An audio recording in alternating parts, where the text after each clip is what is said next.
It was homecoming weekend as the Illini squared off against Purdue on Saturday. The Illini were hoping for their first back-to-back Big Ten win since 2016.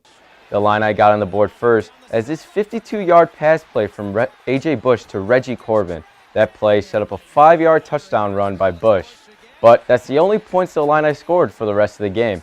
Purdue dominated the Illini on both sides of the ball, tailing over 600 yards of total offense and holding the 5th-ranked Big Ten rushing offense to only 69 yards. Illinois had no answers for Purdue, as Lovie Smith said yesterday. Again, guys, we can talk about that Purdue game the rest of the time up here. I don't have any answers for you. When you don't have a lot of answers for what happened, you go back to work, which we'll do. From the gridiron to the hardwood, the Illini basketball team is just 2 weeks away from tip-off. Second-year head coach Brad Underwood has been on the recruiting trail, signing promising freshmen to learn his system. On Saturday, Illinois held an open practice for their loyal fans. The team has only 2 returning starters from last year in Trent Frazier and Kipper Nichols. The rest are freshmen or graduate transfers. But of the young players, 2 4-star recruits joined the Fighting Illini, leading Underwood to believe the youth will bolster the team. But for the most part, this group is unselfish. They're together and they play really hard. And I think at the end of the day, I think we'll have really good depth as well. The Illini opened their season on Friday, November 2nd in a home exhibition game against Illinois Wesleyan. In Major League Baseball, the postseason rolls along. The Los Angeles Dodgers hosted the Milwaukee Brewers for Game 3 of the National League Championship Series last night.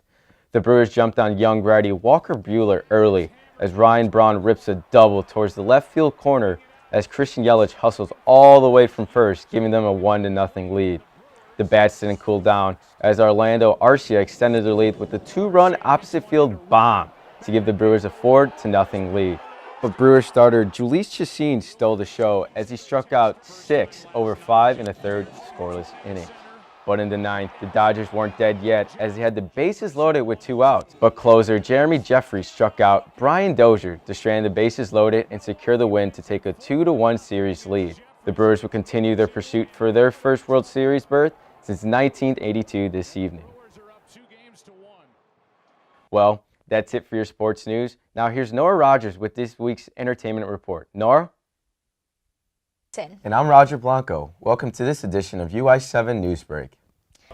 Fighting Illini baseball continues to ride the Spillane train in April. Choo-choo! Brent Spillane earned a multitude of awards for the second straight week. The Wheeling, Illinois native has captivated fans while becoming the first player in Big Ten history to win Conference Player of the Week 3 consecutive times. The junior is also the first Fighting Illini to win 2 Collegiate Baseball Newspaper Player of the Week awards after 5 home runs last week.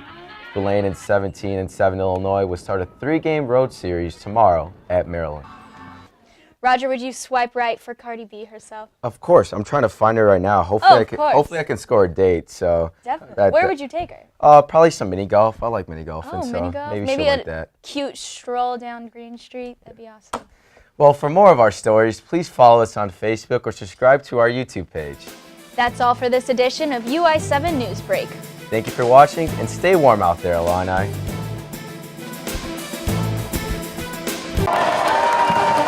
The Illinois Fighting Illini volleyball team is back in the Sweet 16. This is their 2nd straight trip and their 9th in the past 11. The Illini swept Eastern Michigan in straight sets and beat Louisville in 4. The Illini have now won 15 straight matches. The team is on a roll, but sophomore Morgan O'Brien says they take it 1 game at a time. But trust is what led to their success. But we've built this trust in each other, and everyone's on the same page, and we all really want to win. It's win or go home as the 3rd-seeded Illini have home field advantage. The Illini faithful has stuffed Huff this past weekend, and for senior Jordan Poulter and the rest of her teammates, it's a luxury to have.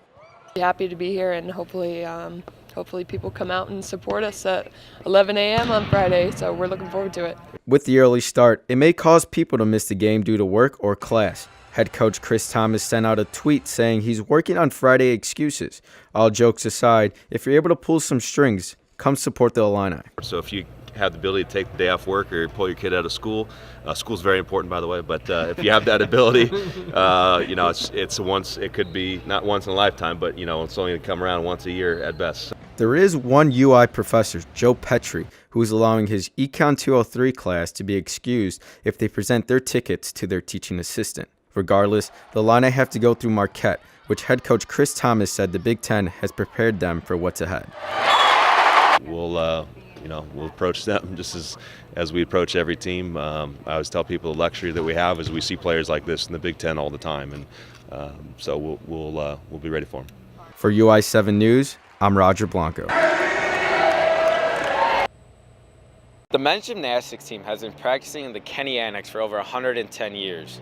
It even shares the building with local high school track programs during the academic year. Illinois Club Baseball Team is a student-run organization. It offers students from the University of Illinois an opportunity to play baseball at the collegiate level. The Fighting Illini went 23-28 last year. Well, this year it's been a different story. They have matched their win total from last season in just 32 games.